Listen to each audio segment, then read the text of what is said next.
Bueno, pues un día hoy particular, como podéis suponer, no queríamos interrumpir la actividad docente del colegio a pesar de la reciente pérdida de nuestro compañero Miguel Ángel Galán, al que tenemos todos muchísimo aprecio. Yo creo que conociéndole, seguro, a buen seguro, Miguel Ángel hubiera querido que hubiéramos hecho bien normal y que hubiéramos seguido con la actividad docente del colegio y más con temas de estos, el que era un apasionado de la innovación.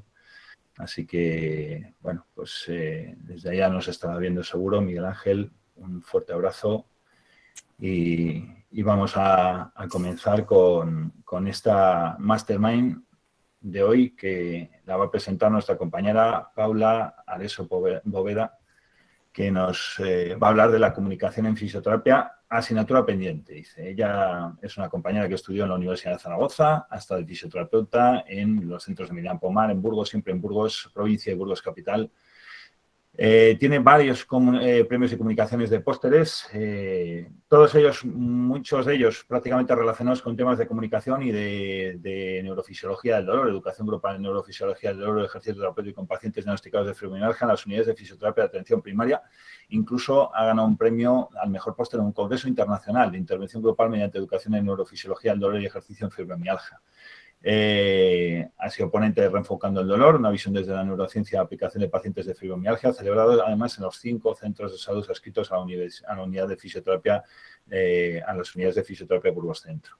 Es colaboradora docente de la Gerencia de Atención Primaria de Burgos desde febrero del 2020. Ha sido ponente en varias ocasiones. Ha ganado también un premio de las jornadas de fisioterapia sobre comunicación, además.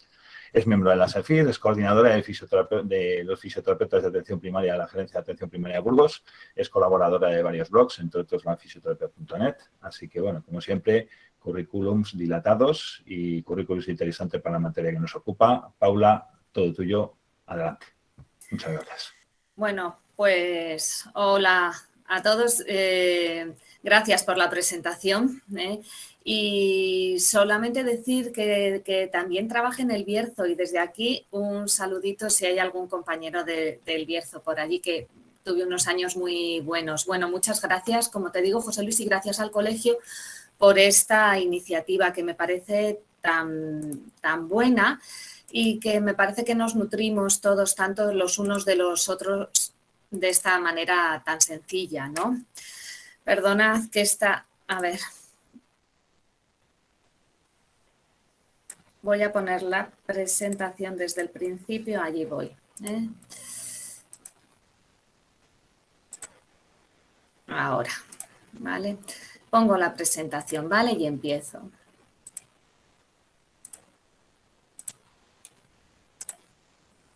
Vale. Bueno, pues allá vamos. Como veis, la charla de hoy se titula así: la comunicación en fisioterapia, una asignatura pendiente. Y bueno, como ha dicho hoy José Luis, es un día especial. Desde aquí quiero recordar a Miguel Ángel, del que tanto hemos aprendido. Yo sé que Fede y Miguel dicen que encienden bombillas, ¿no? Que han encendido muchas bombillas con sus cursos. Estoy segura de que les gustará que sigamos todos encendidos y trabajando en todo lo que nos han enseñado. Vale, cuando pensé en la charla, la comunicación, una asignatura pendiente, pensé, bueno, igual Paula fue pendiente para ti, pero ahora todas estas nuevas generaciones que han salido, de pendiente no tiene nada, porque ya saben muchas cosas. Entonces hice una búsqueda rápida. Quiero decir con esto que no ha sido exhaustivo, que a lo mejor en universidades o en grados que no haya mirado igual tienen una formación muy importante en comunicación, pero a mí no lo encontré. Sí que encontré en algunos sitios, en La Laguna o en Málaga, que tenían formación en habilidades de comunicación, pero bueno, era una asignatura semestral y era optativa. ¿no? Entonces, con todo lo que se han enriquecido los grados, con todas esas asignaturas que hay, que no había cuando yo estudié y que son tan importantes y tan interesantes, me llamaba la atención que no hubiera más información en comunicación. Y entonces me pareció que nos pueden seguir pasando cosas como las que he puesto aquí, de una forma un poco exagerada tal vez y haciendo un guiño un poco gracioso. Y nos pueden pasar cosas como que venga un paciente y diga que quiere que le quitemos este dolor de espalda, vengo a que me quite este dolor de espalda y nosotros le decimos lo que necesita es entender lo que le pasa a su cerebro y hacer ejercicio de forma gradual, que probablemente sea verdad, que probablemente sea necesario para el paciente, pero a lo mejor no sé si es la mejor manera de comenzar. Bueno, también nos puede suceder, me rompí el húmero al caerme de la cocina, no puedo subir el brazo y nuestro foco sea, le voy a enseñar unos ejercicios de fuerza y equilibrio para las piernas. O este último, me duelen las rodillas, me irían bien unas sesiones de corrientes y calor y nuestra respuesta tiene mucho peso, habrá que empezar perdiendo kilos y haciendo ejercicio, que probablemente sea verdad, que seguro que es una buena estrategia, pero tal vez no sea la mejor forma de comenzar la conversación y ni la mejor forma de crear adherencia. A veces pienso, por eso estos son besugos, ¿no? que a veces tenemos conversaciones de besugos con nuestros pacientes. Y tal vez sea por eso, por la falta de estrategias en comunicación, cuando fijaros en la teoría de la comunicación humana de Watzlawick, el primer axioma es que es imposible no comunicar. Y nosotros, lo sabemos perfectamente, somos unos profesionales de la sanidad, profesionales sanitarios con mucha relación con el paciente, con una relación muy cercana. Y entonces, bueno, ya sabemos que es imposible no comunicar, como dice Watzlawick, pues nosotros muchísimo más. Y tiene importancia esto de comunicar, porque, bueno, a lo mejor si yo le hago bien el tratamiento, pues es suficiente, ¿no? Y da igual lo que le diga, es importante, va a afectar en mis resultados terapéuticos. Bueno, pues fijaros en este artículo de qué influye en el resultado terapéutico, nos hablan de estos 5 factores que influyen. Uno es el tratamiento, por supuesto, las técnicas que nosotros le hagamos al paciente, tener un diagnóstico claro, hacer una exposición clara del tratamiento que le vamos a hacer, que sea un tratamiento acertado, individualizado, acertado en frecuencia, que no tenga lista de espera. Bueno, esa sería la parte del tratamiento. Otra parte importante sería el entorno sanitario. Es decir, dónde trabajamos, cómo es la sala, cómo está decorada, si tiene plantas o no, los colores, cómo es la sala de espera, si trabajamos en una clínica privada o si es un centro público. Bueno, todo lo que nosotros entendemos por un entorno, que puede que pensemos, sobre todo si trabajamos en un centro público, que no podemos modificar mucho, pero siempre podremos poner una planta o siempre podremos poner música, ¿no? A los pacientes. Tengo una compañera que en función del paciente les pone una música u otra. Bueno, por supuesto está el paciente con sus creencias, sus expectativas, su condición física, su patología. Por supuesto estamos también nosotros, los fisioterapeutas, con nuestras creencias, nuestras expectativas, con todo el arsenal de cosas que sabemos y que vamos a ofrecerle. Y por último estaría la relación del fisio con el paciente, ¿no? Y aquí es donde tal vez sale la primera vez la palabra comunicación verbal, ¿no? Y la comunicación no verbal. Todas estas estrategias de todo aquello que decimos, que sabemos que comunicamos, y todo aquello que no decimos, como la mirada, el cabeceo, la cercanía, bueno, todo esto que también comunicamos. Entonces, fijaros, de todo esto, para mí, todo sería comunicación, para mí todo. Pero ya vemos en dónde he puesto, ¿no? En la explicación del tratamiento, en la sugestión verbal por parte del fisioterapeuta y en la relación fisio-paciente. Bueno, ya decía Mosley en una de sus charlas que el fisioterapeuta llevara, por ejemplo, unas llaves de un BMW en su mano, ya daba información al paciente y le hacía crearse unas expectativas u otras, ¿no? Supongo que si llevaba las llaves del BMW ya puedes hacer una serie de conclusiones. Fijaros, os voy a contar una anécdota de una hermana mía que fue una vez a un súper especialista en el que confiaba mucho y cuando llegó él empezó a apuntar los datos en el ordenador, lo que le contaba a mi hermana y empezó a teclear con los dos dedos índices. Y aquello le produjo, bueno, se le cayeron todas las expectativas, le pareció que aquello no era compatible con un súper especialista, ¿vale? Fijaros con todo lo que comunicamos, este señor, este especialista, le comunicó con su forma de escribir a máquina, ¿vale? Bueno. Y esto es importante, ¿no? Porque las expectativas influyen en el resultado del tratamiento y como sabéis, trabajo en la atención primaria y nosotros, por ejemplo, que ahora hemos cambiado, aprovechando la pandemia, hemos cambiado tanto nuestra forma de trabajar, tanto en tratamientos como en la frecuencia que el paciente llega a la unidad. Pues fijaros que el paciente puede venir con unas expectativas de un tratamiento más de electroterapia, más pasivo, más de calor y nosotros le planteamos, no, mira, ahora vas a venir dentro de 3 semanas y vas haciendo los ejercicios por tu cuenta, de esta manera y claro, esto lo tenemos que comunicar bien, esto lo tenemos que plantear bien al paciente y que sus creencias y expectativas coincidan un poco con las nuestras.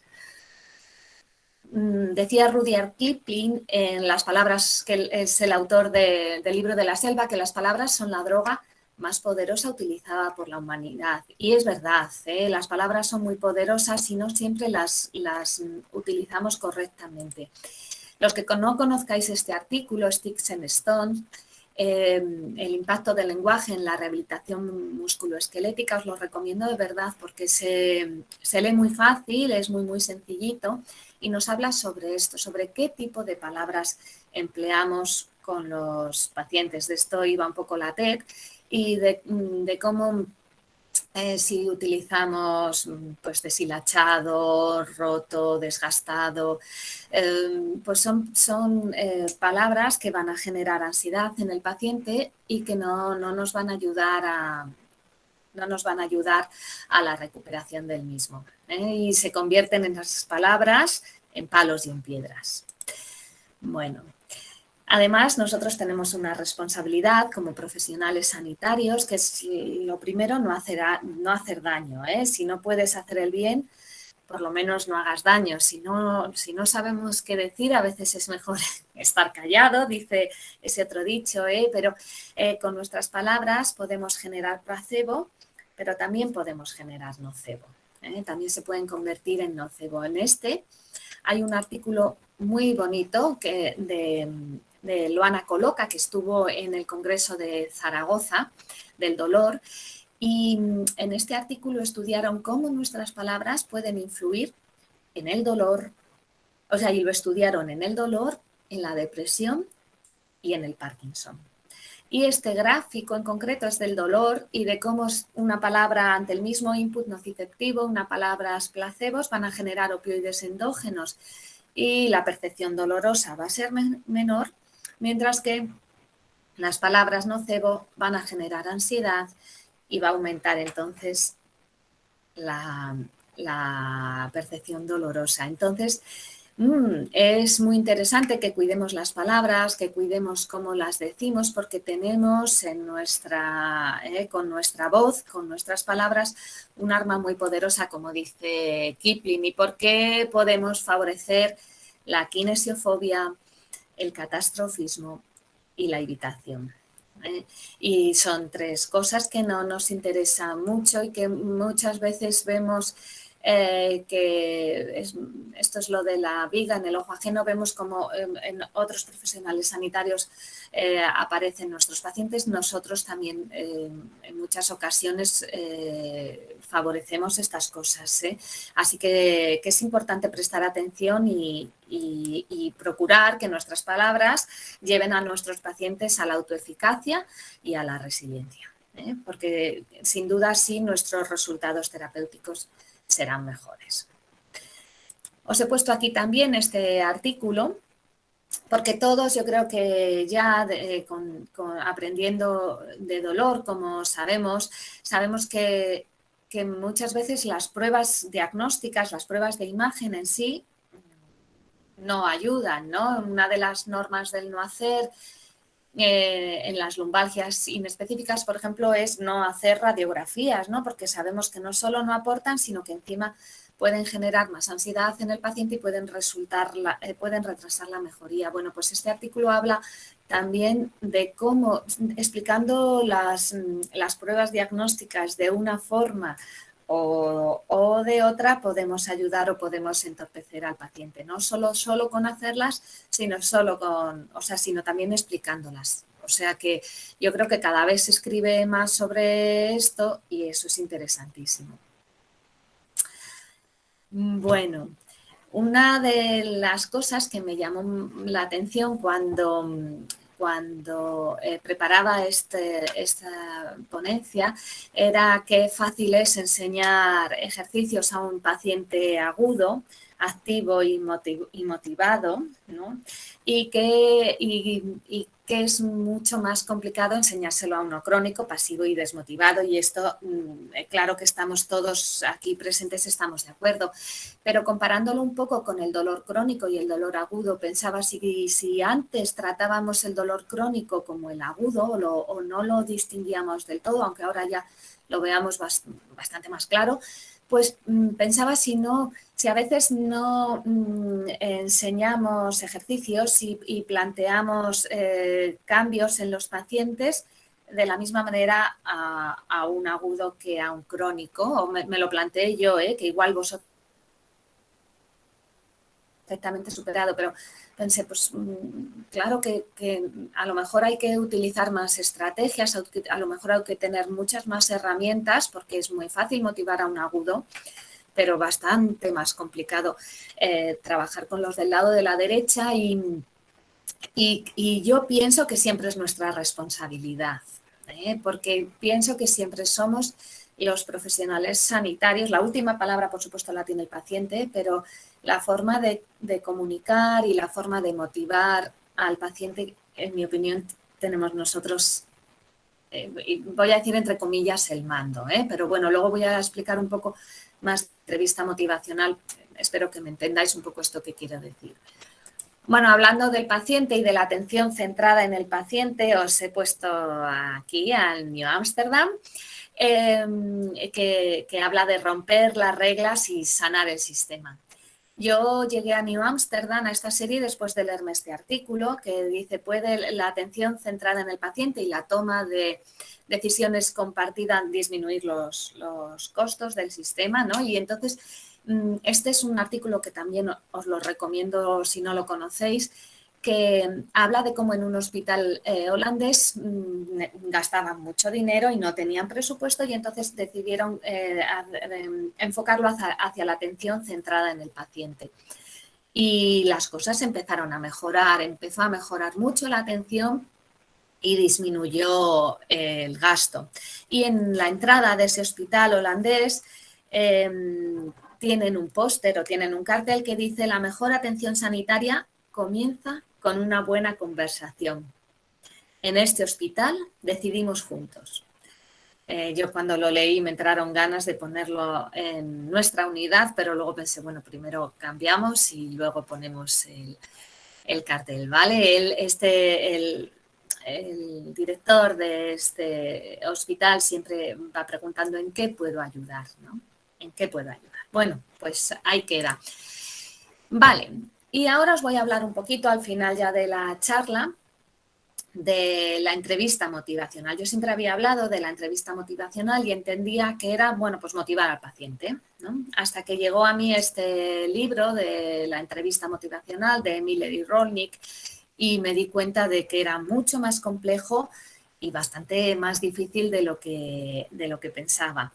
Luego tuve la suerte de ir hace poco a este Fórum Yeten del grupo de entrevista motivacional de España y bueno, me encantó y me pareció muy interesante, ¿no? La entrevista motivacional es una conversación sobre el cambio. Cuando empecé a leerlo, pero sobre todo cuando llegué allí a Zaragoza, a ese grupo de trabajo, me di cuenta que, bueno, la única fisioterapeuta era yo y que casi todos eran psicólogos y psiquiatras. Y bueno, yo ya había visto en el programa que hablaban mucho de adicciones y que, bueno, había una charla sobre adolescencia y dije, bueno, pues por lo menos la de la adolescencia seguro que me va bien.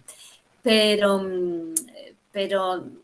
una vez allí me pareció súper entusiasmante, me encantó y entonces cuando volví a casa dije, bueno, pues voy a ver si hay cosas que relacionen mi profesión, ¿no? Porque quitando, ya os digo, quitando una odontóloga y yo, los demás eran psiquiatras, psicólogos, alguna enfermera que trabajaba en psiquiatría, algún médico de familia, pero bueno, entonces busqué artículos de los últimos años y vi que en todos los ámbitos de la fisioterapia se trabajaba así con entrevista motivacional, en la prevención de las caídas, en la educación en ejercicio a personas con artritis, en la fibromialgia, este artículo tan interesante de Joe Nix en educación a pacientes con dolor crónico y incluso en pacientes con ictus, ¿no? Habían hecho un estudio que a los 12 años el grupo que había tenido trabajo en entrevista motivacional había tenido menos muertes en ese grupo y más calidad de vida. O sea que bueno, pues que hay estudios y que entonces, por supuesto, que está relacionado. Entonces, ¿qué es la entrevista motivacional? Bueno, pues la entrevista motivacional es una entrevista bastante, ya os digo, es una conversación sobre el cambio que lo que estaría en el medio entre en la línea directiva, tú lo que tienes que hacer es los ejercicios que yo te enseño y la línea del acompañamiento. Bueno, pues a mí me parece que tendrías que hacer ejercicios cuando tú quieras, pues vienes y yo te ayudo, ¿no? Entonces esto ellos lo definen como una guía, ¿no? El terapeuta, el clínico, el fisioterapeuta, lo que haríamos en este caso sería guiar al paciente para que sea él mismo el que busque qué es lo que quiere modificar y busquen dentro del mismo también estrategias y motivos para el cambio, ¿vale? Entonces se basaría en estos 4 procesos. El primero es el de vincular, que es hacer una buena relación, en este caso fisio-paciente, que por supuesto ya lo sabemos, no hace falta que seamos amigos, pero podemos vincular desde llamándole por su nombre, mirándole a los ojos, podemos vincular pidiéndole disculpas por haberle recibido 10 minutos más tarde o podemos vincular, por ejemplo, pidiéndole permiso para explorarle, ¿no?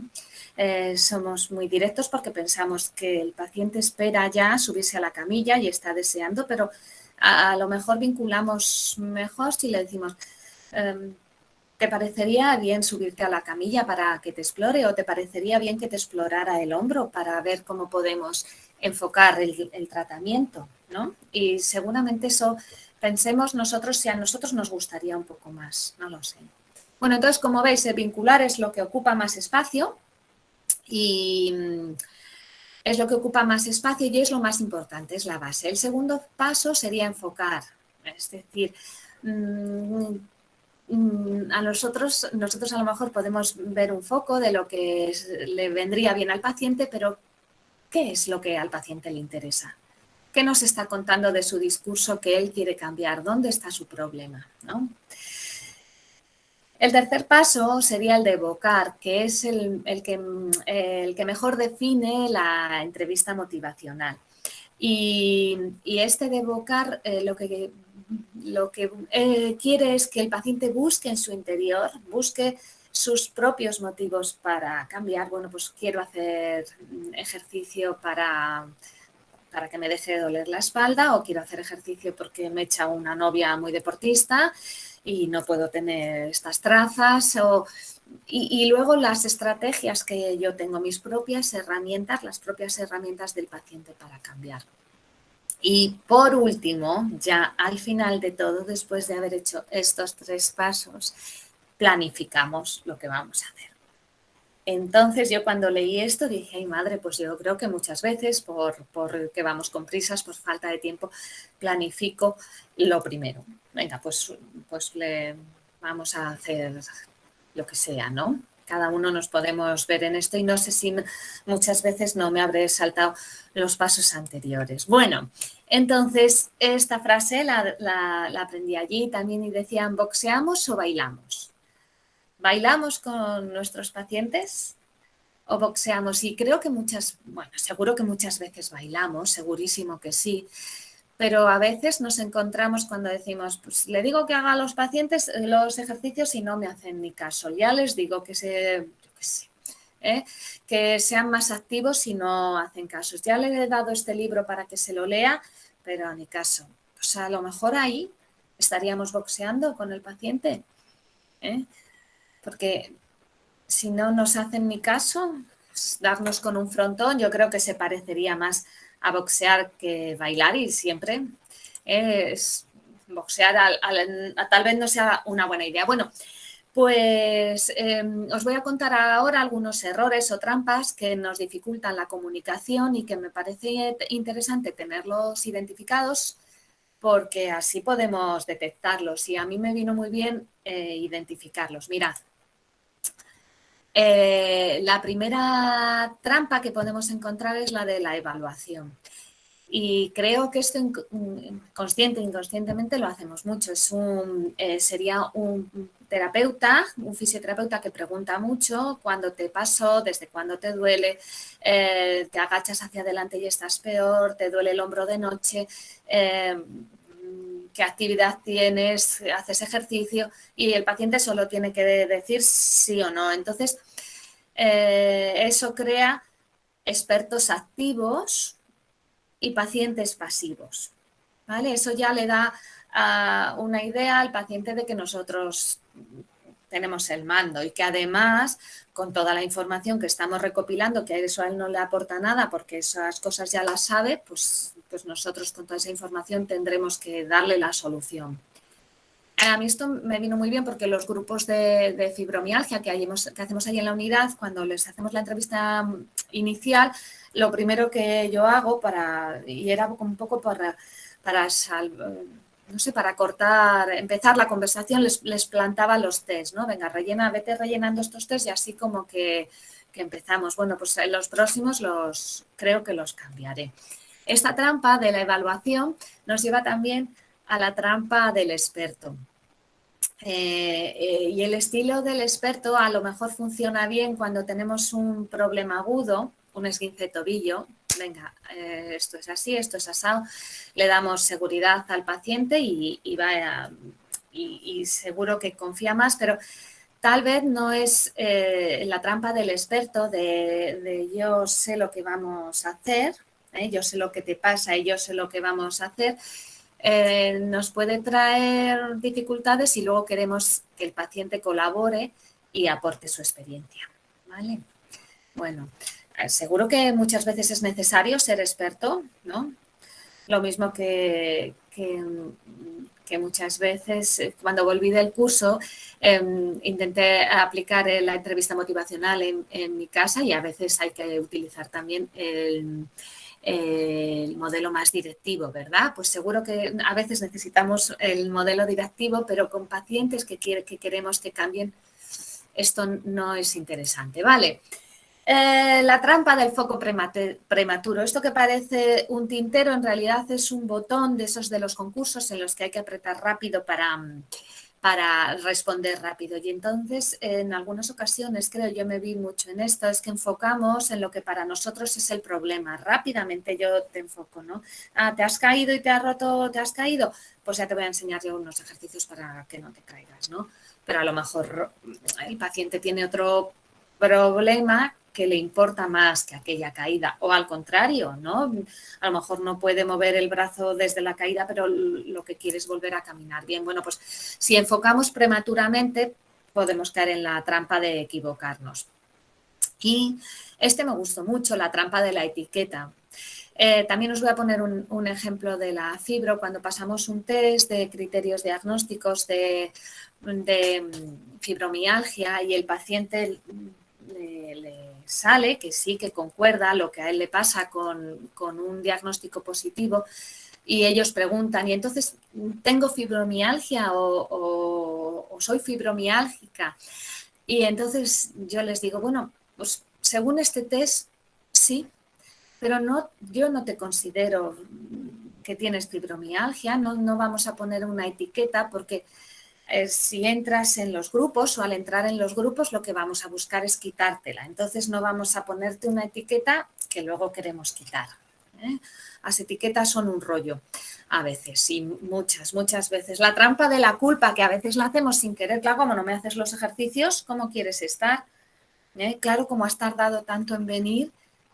Claro, como, bueno, pues esas pequeñas cosas, ¿no? Esas pequeñas frases que a veces se nos escapan y que y con un paciente culpabilizado es muy difícil vincular, probablemente se nos ponga a la defensiva y va a ser más difícil que luego se adhiera a nuestro tratamiento. Y por último, la trampa de la charla, que yo dije, guau, ahora tenemos más tiempo con el paciente, pero antes con el poco tiempo que disponíamos, digo, esta trampa yo como que no la veo. Bueno, pues se trataría de hablar,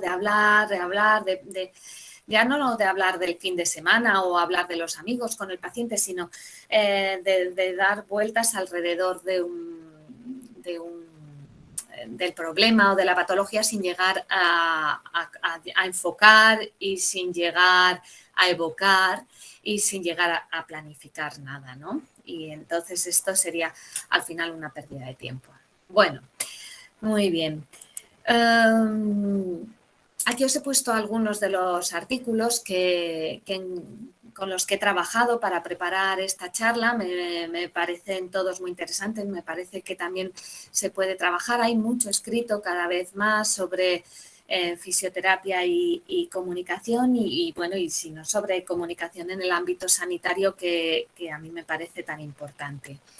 Vale, y terminamos ya, ¿no? Dándoos las gracias a todos por estar esta tarde del martes, estar aquí, daros las gracias a todos y haceros esta pregunta. ¿Bailamos? Y la pregunta va un poco para no solo si bailamos con los pacientes, sino ya esto sería como pensando en otra cosa un poco más allá, si bailamos entre nosotros, ¿no? Bailamos entre los colegiados, bailamos entre los fisioterapeutas. Yo creo que oportunidades como esta que nos ha brindado hoy el colegio nos permiten bailar y nutrirnos los unos de los otros, que es tan enriquecedor. En algún momento de la charla quería, y ya como ha llegado el final, pues voy a aprovechar para bueno, pues para sugerir al colegio, ¿no? Que una de las formaciones que podemos tener en tiempos futuros sea sobre esto precisamente, ¿no? Sobre comunicación. Yo creo que sí que podría ser interesante. Así que, bueno, pues muchas gracias y ya está. La charla ha acabado aquí, José Luis. Voy a dejar de compartir, a ver si sé. Perfecto. Y vuelvo otra vez aquí. Pues muy bien, muchas gracias, Paula. La verdad es que lo del tema de la comunicación es un tema muy controvertido. De hecho, recordarás cuando estuvimos en el Congreso este de Zaragoza, congreso que se libró por los pelos del COVID, además. Yo siempre lo recuerdo como vaya suerte que tuvieron, porque Menos mal, sí.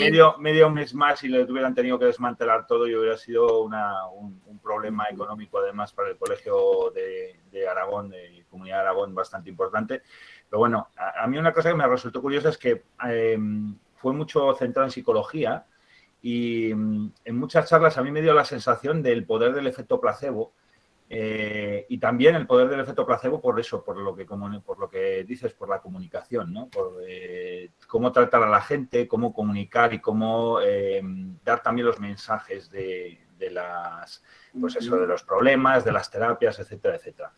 Te puede saber muy bien la teoría, pero siempre tienes ese paciente que dices, si es que este tío no hay por dónde agarrarlo. O sea, la verdad es que, y ese es el que te machaca. O sea, realmente si luego tienes a lo mejor un elenco de, yo que sé, 20 pacientes con los que 19 va todo, y siempre tienes ese que dices, Dios, es que no sé qué hacer con él, no puedo con él. No sé si a ti te habrá pasado, no sé si tienes una fórmula mágica para tratar ese tipo de pacientes. Yo la verdad es que muchos me desesperan porque es que no sabes ni por dónde cogerlos.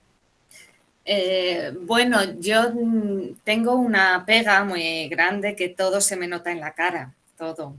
Disimulo muy mal y soy bastante transparente, pero creo que una sonrisa siempre desarma. Ahora tenemos una dificultad con las mascarillas, una dificultad muy grande porque perdemos, ¿no? mucha información, los pacientes nuestra y nosotros de los pacientes, pero siempre pienso que un halago, una sonrisa, entiendo que esté enfadado, ¿no? Entiendo, por ejemplo, ¿no? Si llegan tarde, pues es que esto es una vergüenza, porque entiendo que esté enfadado porque ha estado esperando 20 minutos. Siento de verdad que haya sido así y a partir de ahí empezar, ¿no? Es que llevo pues lo mismo con las esperas, ¿no? Los que trabajamos en la pública que estamos tan hartos. Llevo esperando, nadie me ha hecho ni caso. Bueno, pues mires, le entiendo. Si siente que nadie le ha hecho ni caso, entiendo que tenga este enfado, ¿no? Tampoco le estoy confirmando que nadie le ha hecho ni caso, pero si su percepción es esta, entiendo de verdad que no le ha hecho ni caso, siempre procurando sonreír y me parece muy importante también tener siempre un contacto visual. En eso hemos perdido bastante con los ordenadores porque como hay que registrar también, ¿no? Pues al final no da más para todo, pero sí me parece importante. Uno de los problemas que tenemos nosotros es que estamos tan centrados en la atención en la persona, o por lo menos la sensación que yo tengo, que nos gusta poco escribir y la verdad es que perder el tiempo en el ordenador es imprescindible porque si no registramos nuestro trabajo luego nadie se piensa que hacemos cosas y es una pena. Al hilo de lo que cuentas, sí que yo me he percatado, sobre todo a raíz de la experiencia en el teléfono, que para mí ha sido muy reveladora durante 11 meses cogiendo, yo qué sé, 150, 160 llamadas todos los días durante 8 horas prácticamente sin moverme. La gente muchas veces llamaba al teléfono pues cabreada, rebotada y yo que soy muy empático, yo me intentaba poner en el lado del usuario y yo decía, si es que no tiene razón, pero lo que dices que al final tienes dos opciones, o decirle, enfrentarte a él y decirle, mira, no tienes ni idea porque esto pasa por esto, por esto y por esto, o directamente ponerte amable. Y sí que es cierto que el paciente puede tener una cierta resistencia a ceder, pero cuando eres amable durante más de 2 minutos, al final acaban cediendo todos, porque se dan cuenta, primero que están quedando mal y segundo que no consiguen nada. Entonces, cuando le explicas las cosas y lo dices lentamente y tal, parece que, claro, otra cosa muy distinta es cuando intentas decir con amabilidad que no tienes solución a su problema, que ya la cosa puede cambiar, pero siempre que tiene solución, cuando le intentas guiar y le intentas decir cómo son las cosas de una forma amable, rápidamente la gente cambia de tercio porque ve que no va a ningún lado. Sí que es cierto que probablemente sea más fácil hacerlo en el teléfono que en persona. En persona a veces es más complicado, nos da más... También depende mucho de la forma de ser de cada uno. Hay gente que le gritan y bueno, se bloquea. Pero bueno, pues yo creo que la comunicación es muy importante en nuestra profesión y es esencial también, porque al fin y al cabo estamos todo el rato con gente y tenemos que comunicar, no nos queda otra. Sí, sería un poco lo de boxeamos o bailamos, ¿no? Sí, Si viene sin un duda. paciente agresivo con ganas de boxear, si nosotros boxeamos, pues eso va a acabar en un ring. Está Pero claro. el aikido no es este arte marcial. Bueno, yo no sé si todos los artes marciales hacen lo mismo, ¿no? Pero mi marido hacía aikido y me contaba que aprovechaba la energía del oponente, ¿no? Para nutrirse de esa energía y aprovechar para contraatacar, ¿no? Bueno, pues sería un poco así, ¿no? Bailar siempre mejor que boxear. A mí lo de sonreír me suele funcionar, ¿eh? Me suele funcionar siempre. Y hablar bajito. Cuando viene un paciente agresivo. Tranquilizar, Sí. lógicamente. Bueno, no sé si tenéis alguna pregunta. En el chat no he visto ninguna, nadie ha levantado la mano. No sé si tenéis alguna cuestión, alguna pregunta, alguna duda, alguna experiencia que queráis compartir con Paula.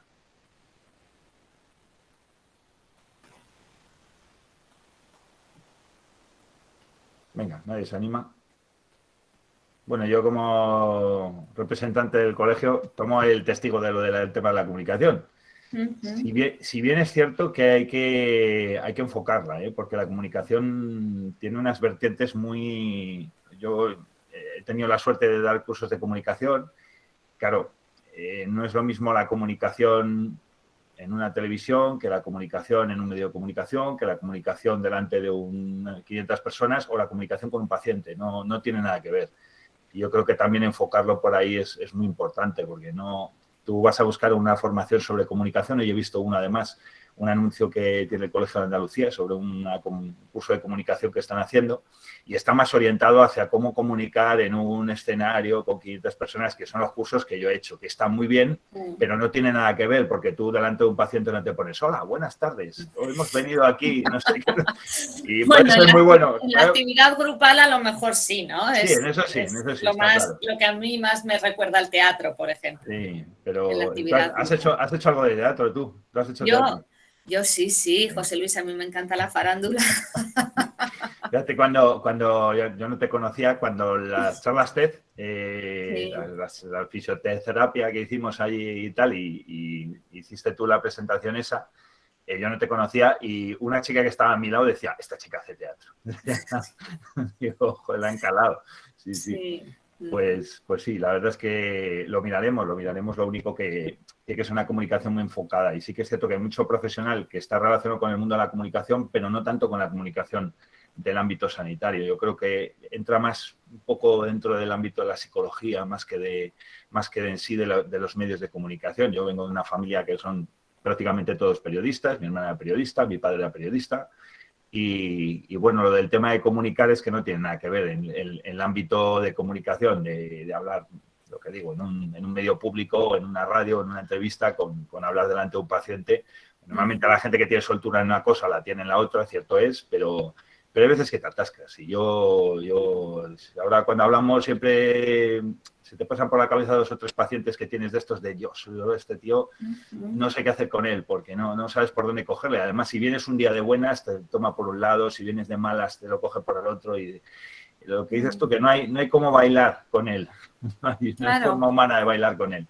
Bueno, no sé Sí. si tenéis alguna duda por aquí. Mira, nos dice Marta Nistal, ¿puedes hablar un poco sobre el efecto sobre la comunicación de tu propio estado anímico previo? Porque algunos días te levantas con la energía del boxeo, ¿cómo la cambias a la del baile? Bueno, y también días como hoy, por ejemplo, yo tengo la peculiaridad de que una vez que me meto, estoy trabajando, se me olvida todo. De hecho, hay algunas veces que estoy un poco rebotado y a lo mejor me dice un paciente, tranquilo que es viernes, y digo, ostras, que es viernes, pero cuando estoy tan metido con los pacientes no desconecto de todo y no sé lo que hay por ahí, pierdo la noción del tiempo, del día que es, etcétera, etcétera.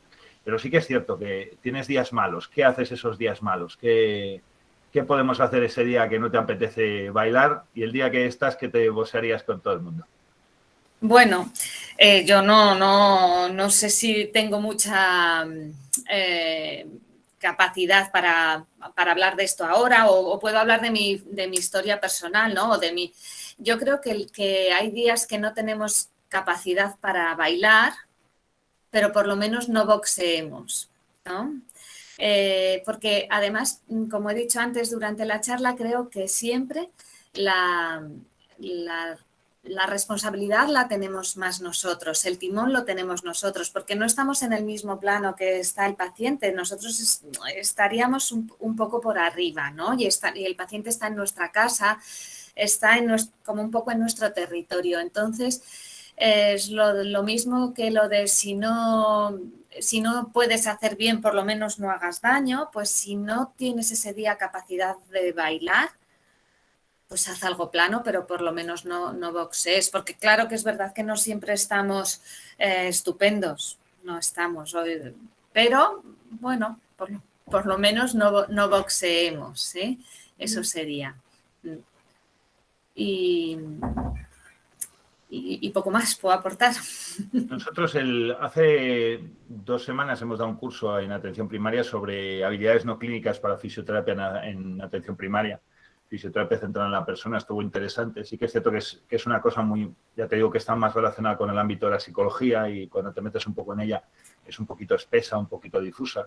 Pero bueno, sí que tiene su aplicación, lógicamente. Lo único que el tema práctico, el controlar y tener habilidades para luego desarrollar todo es complicado, ¿eh? También es un tema muy complicado. Sí, bueno, pues, sí, de todos modos yo no creo que sea, o sea, claro que todo, que pueden ser temas muy relacionados con la psicología, pero al final la comunicación es, como dice Waslavi, que es imposible no comunicar, ¿no? Es imposible. Vamos a comunicar, queramos o no, pues cuanto mejor lo hagamos, pues mejor nos va a ir. Pues nada, ¿hay alguna pregunta más, alguna cuestión más? Pues bueno, si no hay ninguna cuestión más, pues cerramos esta Mastermind.